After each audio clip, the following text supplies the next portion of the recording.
It's always fascinating seeing who's joining us from around the world. And if you haven't already, make sure to hit that subscribe button and turn on the notification bell so you don't miss any of our future videos. Now, stay with me until the end of this message, because what we're about to explore together isn't just another spiritual concept to add to your collection of beliefs.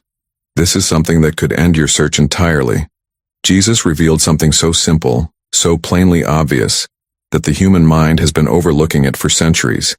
He didn't say the kingdom of God is above you in some celestial realm. He didn't say it's ahead of you, waiting for you in some distant future. He didn't say it's reserved for after death, beyond the veil of this mortal existence. He said something far more radical, far more immediate, far more accessible than any of that. The kingdom of God, Jesus declared, is within you, not as a metaphor, not as a beautiful poetic expression, but as a literal spiritual reality existing right now, in this very moment, within your consciousness, within the life you are living at this instant. Think about that for a moment. Everything you've been reaching for, everything you've been crying out to God to give you, everything you've been desperately seeking in the heavens, above lying, it's already here. It's been here all along. And what you're about to discover is why this simple truth has remained hidden in plain sight, and more importantly, how recognizing it changes absolutely everything about your relationship with the divine. Here's where the entire spiritual journey takes a dramatic turn, and it's a transformation that most people never experience because they're trapped in a fundamental misconception that shapes everything they do. The tragedy, and I use that word deliberately because it truly is tragic. The tragedy of so much spiritual seeking is that it begins with a hidden assumption buried so deep in our minds that we don't even realize it's there. That assumption is this: God is absent. Think about the impact of that belief on every prayer you've ever prayed. If you believe, even unconsciously, that God is absent from your current experience, then what does your spiritual life become? It becomes an endless attempt to bring God from somewhere else into your reality. It becomes a journey of trying to reach across an impossible distance. It becomes a lifelong effort to grasp something that seems forever beyond your reach, always one more prayer away, always one more revelation away, always just slightly out of touch. And this is the hidden truth that changes everything. God is not a traveler who must arrive at your doorstep. God is not a power that must be summoned from the heavens like some cosmic force waiting for the right incantation. God is not a reward that you must earn through enough good deeds, enough devotions, enough spiritual practices. That entire mindset is built on a foundation of separation, and separation is the very thing that keeps you from recognizing what's already true. The living presence of God is not somewhere else, it's at the center of your consciousness right now. It's the invisible life that is your life. It's the infinite love that animates every breath moving through your lungs at this very moment, every beat of your heart, every movement of your existence. You are not separate from this presence, reaching toward it. You are the place where this presence is expressing itself. If this resonates with you, and you want to continue exploring these deeper spiritual truths, make sure you subscribe to the channel. I'm here creating content that goes beyond the surface, helping you awaken to the kingdom that's already within you. Now, I want to go even deeper into this revelation, because understanding this intellectually is one thing, but experiencing the shift in your awareness is something entirely different. When you truly grasp that you're not trying to contact a distant God, but rather awakening to a presence that's been living as you, through you, within you all along, everything about your spiritual practice changes. The desperation dissolves. The striving ceases. The anxiety about whether God hears you or cares about you fades away because you begin to recognize that the consciousness asking the question and the presence being sought are not two separate things. They never were. This isn't just spiritual philosophy or beautiful words meant to inspire you temporarily. This is about a fundamental shift in how you relate to the divine, a shift that happens not through more effort but through recognition. And this recognition, once it begins to dawn in your awareness, changes the entire landscape of your inner life. If this is resonating with you, write in the comments, "I'm awakening to this truth." Let me tell you something that might bring you tremendous relief. You have not been failing in your spiritual search. You haven't lacked devotion. You haven't lacked sincerity. You haven't been doing anything wrong. The only thing that's happened is that you've been taught to look in the wrong direction. While Jesus pointed inward, almost everything in our religious and spiritual culture has trained us to look outward. And that single misdirection has created more frustration, more exhaustion, more spiritual burnout than perhaps any other teaching in human history. This is the hidden truth behind why so many earnest seekers eventually become weary and disillusioned. It's not because God is difficult to find. It's not because the divine is playing some cosmic game of hide and seek, making himself deliberately elusive to test your worthiness. The reason people become exhausted in their spiritual journey is devastatingly simple. They've been trained to seek God where God is not. And when you seek where something is not, it doesn't matter how sincere your prayer is, how devout your heart is, or how many hours you spend in spiritual practice. You will always return empty-handed. Imagine searching for your keys in every room of your house except the one where they actually are. You could search with absolute determination, perfect technique, complete dedication, and you'd still never find them. The problem isn't your effort. The problem is your direction. This is exactly what's happening in the spiritual lives of millions of people right now. They're reaching upward when they should be turning inward. They're striving to achieve what can only be realized. They're trying to attain what's already present, trying to earn what's already given, trying to become worthy of what has never required worthiness in the first place.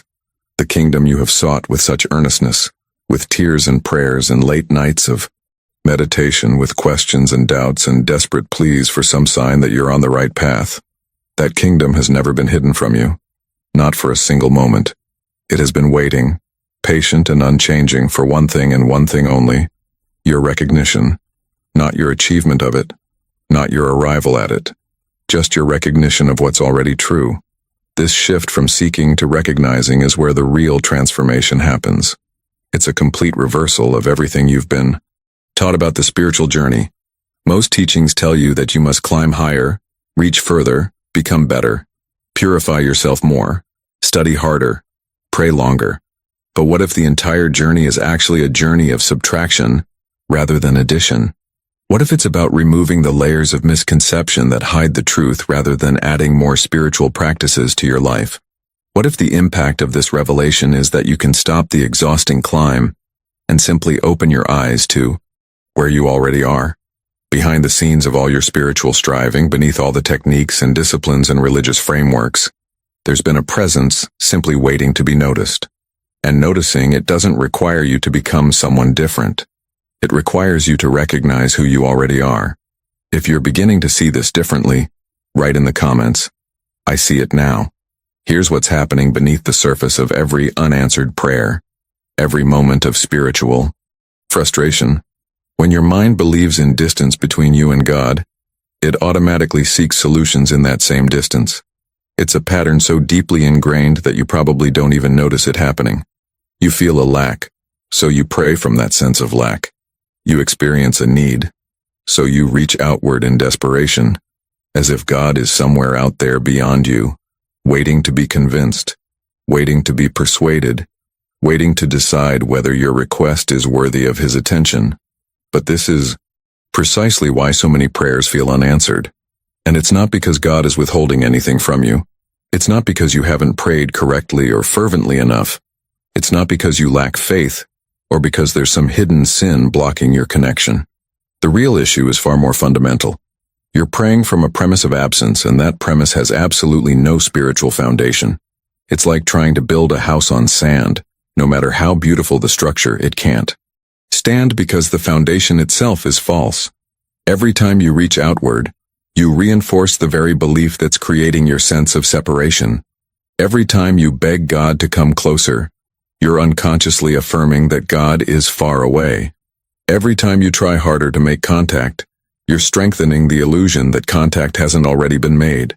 This creates an exhausting cycle that drains you of energy, fills you with fear, and leaves you feeling more spiritually empty than when you began. And this is where understanding the difference between outward effort and inward realization becomes absolutely crucial for your transformation. Outward effort, all that striving, all that reaching, all that desperate attempt to make something spiritual happen. It consumes your energy. It leaves you depleted. It breeds fear because it's constantly reminding you of what you think you lack. It creates anxiety about whether you're doing enough, whether you're worthy enough, whether God will finally respond to you. This entire mindset implies that something essential is missing from your experience. But inward realization works in the complete opposite direction. When you shift from reaching outward to recognizing inward, something remarkable happens. Instead of consuming your energy, it restores it. Instead of breeding fear, it releases it. Instead of creating more anxiety and questions, it brings a deep sense of peace that doesn't require anything external to maintain it. Why? Because inward realization reveals the hidden truth that nothing has ever been absent. Everything you've been desperately seeking outside yourself has been present all along, waiting quietly at the center of your own being. This isn't just a different technique or a new spiritual strategy to add to your collection. This is a complete reversal of direction, a fundamental shift in your entire approach to the divine. It's the difference between exhaustion and restoration, between fear and peace, between endless seeking and simple recognition. The impact of this shift on your daily life, on your sense of well-being, on your relationship with the sacred, cannot be overstated. If this resonates with you, put down, "I'm ready for this shift." What happened to Jesus' message over the centuries is one of the most significant distortions in spiritual history, and understanding this distortion is absolutely critical to your journey. His teachings, which were so radical and so clear in their original form, were gradually interpreted through a framework that Jesus himself never used, the framework of duality. Generation after generation built elaborate theological systems based on the idea of God above and man below, heaven reserved for the future and struggle as the reality of the present, the sacred separated from the ordinary, the divine distant from the human. But if you go back and look at what Jesus actually taught, you find something completely different. He never spoke from a position of separation. He never portrayed himself as fundamentally different from you in nature, only in realization. When he said, "I and my Father are one," he wasn't claiming an exclusive relationship that no one else could experience. He was revealing the truth of his consciousness, a truth that applies equally to every human being who awakens to it. He taught oneness, not duality. He taught immediacy, not distance. He taught the infinite nearness of God, not the impossible remoteness that later interpretations imposed on his words. This misinterpretation has had a profound impact on how people pray, how they relate to the divine, how they understand their own spiritual nature. And nowhere is this more evident than in the difference between the prayer of petition and the prayer of realization. Most of the world prays by petition. You know this type of prayer intimately, because you've probably prayed this way thousands of times. God, please do this for me. Please heal this situation. Please provide what I need.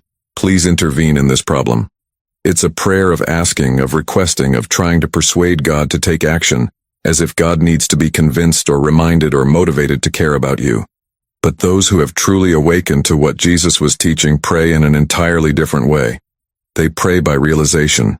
They don't try to bring God into a situation because they recognize that God, being infinite and omnipresent, is already the only real presence in that situation. They don't attempt to convince God to act because they understand that the divine isn't withholding anything, waiting for the right combination of words or the sufficient level of desperation before deciding to help. Instead, they rest in a quiet knowing, a deep inner certainty that transcends all appearances. This shift from petition to realization represents a complete transformation of consciousness. It's not just a different technique or a more sophisticated way of asking for the same things. It's a fundamental change in how you understand reality itself. When you pray by realization, you're not trying to change God's mind or alter God's plan. You're aligning your awareness with what's already true. You're recognizing the presence that's already present, acknowledging the wholeness that's already complete, seeing beyond the appearance of lack or conflict or disease to the underlying spiritual reality that remains unchanged by outer circumstances. If you're Experiencing this shift in how you pray, write in the comments. My prayer is changing. Now I want to show you something that might completely change how you approach every problem you face. When you ask God to heal a condition, think about what you're actually doing beneath the surface of that prayer. You're unconsciously assuming that there's a power apart from God that created that condition in the first place. When you ask God to fix a relationship, you're subtly accepting that another person holds power over your inner peace. When you pray for God to remove an obstacle, you're giving that obstacle a reality and a power that exists independently of the divine. But here's the revelation that changes everything. There is no power apart from God. There is no presence apart from God. There is no force, no circumstance, no person, no condition that possesses independent power to determine your spiritual reality. The entire framework of asking God to overcome something else is built on a false premise, the premise that something else exists with genuine power to oppose the divine. And the moment you stop giving power to the problem, the moment you shift your awareness to recognize that God is the only power actually present in any situation, the problem begins to lose its grip on your consciousness. This isn't positive thinking or denial of what's happening in the physical realm. This is something far more profound. It's a complete shift in your fundamental understanding of reality itself. You see, we've been trained from birth to trust our five senses as the ultimate arbiters of truth. Everything you see, hear, touch, taste, and smell has been presented to you as the final word on what's real. You live as though appearances are the complete truth about any situation. Someone appears sick, so sickness is real. A relationship appears broken, so brokenness is the reality. Lack appears in your finances, so scarcity is the truth of your circumstances. But spiritual consciousness reveals something that contradicts everything your senses tell you. It reveals that God alone is the reality of all being, not God plus the disease, not God plus the problem, not God alongside the lack. Just God is the only life, the only substance, the only law actually governing the universe. Everything else, every appearance that contradicts this truth, is precisely that, an appearance, not the underlying reality. This is where the real transformation of your mindset happens. When you begin to see through spiritual consciousness rather than through material sense alone, you start recognizing that what appears to be happening and what is actually true are often two completely different things. The impact of this shift cannot be overstated. You're no longer at the mercy of every changing circumstance, every frightening diagnosis, every financial setback, every relationship conflict. Not because you're denying these appearances exist on the level of form, but because you're seeing through them to the unchanging spiritual reality that exists behind, beneath, and within all appearances. The hidden truth here is that your senses have been giving you incomplete information your entire life, and you've been making decisions based on that incomplete picture. But once you awaken to spiritual consciousness, you gain access to a deeper level of knowing, a way of perceiving that sees beyond the surface to the eternal truth underneath. If this is opening up for you, write in the comments, "I'm seeing differently now." So how do you actually enter this state of spiritual consciousness? How do you move from intellectual understanding to lived experience? This is where most spiritual teachings give you techniques, methods, practices to perform. But what I'm about to share with you is something different, something that might feel counterintuitive at first. True prayer, the kind that actually connects you with the kingdom within, begins in silence. Not the silence you force through discipline or willpower, not the silence where you're gritting your teeth trying to quiet your racing thoughts. This is the silence of relinquishment. It's what happens when you stop trying to make something spiritual happen and simply allow the presence that's already there to reveal itself. This is the hidden truth behind every genuine spiritual experience. You cannot reach God through effort. You can only become still enough to notice that God has never left. In this sacred silence, you're not asking for anything. You're not seeking signs or waiting for some divine confirmation that you're doing it right. You're simply becoming still, creating space for truth to disclose itself in whatever way it chooses. This is a complete reversal of everything you've been taught about prayer. Most people approach prayer as a kind of spiritual productivity, something you do actively with intention and purpose. But this practice is about the willingness to stop doing and start being. It's about releasing your agenda, your expectations, your mental list of what needs to happen. It's about trusting that the presence you're seeking is already present, already aware of everything you need, already moving in ways you cannot see. And here's what's remarkable. When you begin practicing this kind of spiritual listening, even just for a few minutes each day, subtle but profound changes start happening in your consciousness. These aren't dramatic fireworks or sudden revelations necessarily, though those can happen too. More often, the kingdom reveals itself through gentle shifts in how you experience life. Problems that once seemed final and overwhelming begin to lose their sense of permanence. You start sensing that what you're seeing is temporary, that there's something deeper and more enduring beneath the surface. Inner tension that you've carried for years, maybe decades, begins to ease without you even trying to release it. You notice you're not as reactive as you used to be. Situations that would have sent you into anxiety or anger now barely disturb your peace. You stop trying to fix everything through sheer human effort, through control and manipulation, and constant intervention. Instead, you find yourself resting in a deeper trust, allowing things to unfold, sensing a wisdom at work that's far greater than your limited perspective. Forgiveness starts happening naturally, not because you forced yourself to forgive, but because you're beginning to see people differently, to understand their struggles, to recognize that everyone is doing the best they can from their current level of awareness. And perhaps most beautiful of all, gratitude wells up from within for no particular reason. Not gratitude for things you have, but gratitude for simply being alive, for being conscious, for being part of this mysterious unfolding. These signs, subtle as they are, show you that spiritual consciousness is genuinely awakening within you. If you're noticing these shifts, write in the comments, "I feel the change." What I'm about to tell you might seem paradoxical at first, but understanding this paradox is essential for your complete transformation. When these signs begin appearing in your life, when you notice these subtle shifts in consciousness, there's a natural tendency to think you're making progress, that you're getting closer to the kingdom, that you're approaching some spiritual destination you haven't quite reached yet. But that entire framework is still rooted in the old mindset of separation and distance. The truth is far more immediate and far more radical than that. You are not approaching the kingdom. You are awakening within it. You've been in the kingdom this entire time. Every moment of your life, every breath you've taken, every experience you've had, has been happening within the presence of God. What's changing is not your location, but your awareness. It's like someone who's been standing in sunlight, with their eyes closed, and now gradually, their eyes are beginning to open. The light didn't arrive when they opened their eyes. The light was there all along. They simply became aware of it.